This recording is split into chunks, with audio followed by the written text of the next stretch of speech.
Hi అండి, ఆక్విడ్ వంటలకు స్వాగతం. ఈరోజు నేను చికెన్ కర్రీ చేస్తున్నానండి. దానికి కావాల్సింది ముందుగా ఒక కడాయి పెట్టుకుని ఆయిల్ వేసుకోవాలండి. కట్ చేసిన ఉల్లిపాయలు ఉన్నాయి కదండి, అవి మనం వేగించుకోవాలి.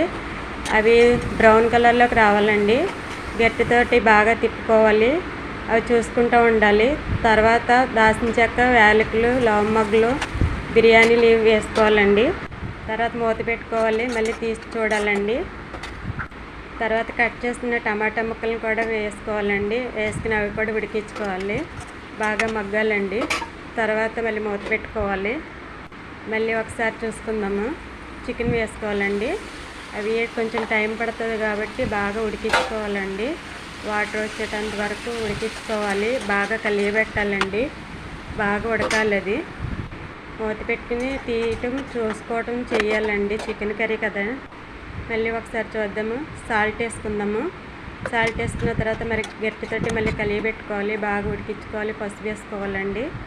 మళ్ళీ గట్టితో అదంతా కలిసేటట్టు చూసుకోవాలండి. బాగా తిప్పాలి. మళ్ళీ అది బాగా ఉడికేదాన్ని వాటర్ వస్తుంది కదండి, వాటర్ అలా తేలాలండి. చిల్లీ పౌడర్ కూడా వేసుకోవాలి. అదంతా కలిసేటట్టు గట్టితోటి మనం తిప్పుకోవాలండి. బాగా కలియబెట్టుకోవాలి. కొంచెం మనం దానికి కర్రీకి సరిపడగా వాటర్ యాడ్ చేసుకోవాలి. అదంతా గట్టితో తిప్పుకోవాలి. తిప్పుకున్న తర్వాత మళ్ళీ ఒకసారి మూత పెట్టుకోవాలండి. ఇప్పుడు మళ్ళీ ఒకసారి చూద్దాము. ఉడుకుతుందండి. అది ఇంకా కొంచెం పులుసు కింద ఉంది కదండి. ఇప్పుడు మనం ఏం చేయాలంటే ధనియాల పౌడర్ వేసుకోవాలి. ధనియాల పౌడర్ వేసిన తర్వాత మిరియాల పౌడర్ వేసుకోవాలండి. మిరియాల పౌడర్ వేసిన తర్వాత కస్తూరి మెంతి, గరం మసాలా వేసుకోవాలండి. కస్తూరి మెంతి ఇప్పుడు చూపించేది కస్తూరి మెంతి అండి. అది తగినంత కొంచెం దాని ఫ్లేవర్కి సరిపడగా వేసుకోవాలి కస్తూరి మెంతి. నేను అది వేసానండి. ఇప్పుడు బాగుంటుంది టేస్ట్. కొంచెం సోంపు కూడా వేసానండి. ఫ్లేవర్ చాలా బాగుంటుంది. సోంపు వేయటం వల్ల మంచి ఫ్లేవర్ వస్తుందండి. అదంతా కలియబెట్టుకోవాలి. గట్టితో తిప్పుకోవాలండి. కొంచెం కరివేపాకు లీవ్స్ కూడా వేసుకోవాలి. అదంతా కలియబెట్టుకోవాలండి. కర్రీ కింద అయింది. మంచి స్మెల్ వస్తుంది. టేస్ట్ చూసుకుందాము. కొంచెం సాల్ట్ పడుతుందండి.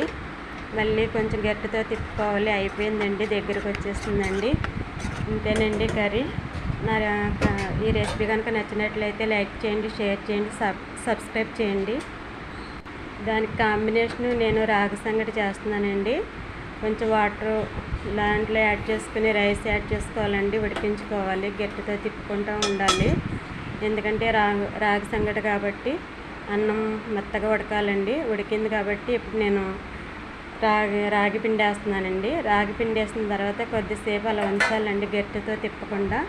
దానికి అదే కొంచెం బాగా మెత్తగా అవుతుంది కాబట్టి మనం మెత్తగా అయినప్పుడు గట్టితో తిప్పుకుంటూ ఉండాలండి. బాగా తిప్పుతూ ఉండాలి. చాలా అది బాగా నౌజ్ అయ్యేటంత వరకు తిప్పుకోవాలండి. అది బాగా తిప్పిన తర్వాత కొంచెం బటర్ వేసానండి నేను. అది దగ్గరకు వచ్చేస్తుంది కాబట్టి బటర్ వేసిన తర్వాత బాగా కలియబెట్టుకోవాలండి. అది అంతేనండి, అయిపోయింది. ఇంకా దగ్గరకు వచ్చేసింది. మనం ప్లేట్లో తీసేసుకోవాలి. ఇది ఇప్పుడు అయిపోయింది కాబట్టి అది చాలా టైం పడుతుంది. అదంతాను అయిపోయిందండి. ఇంతేనండి.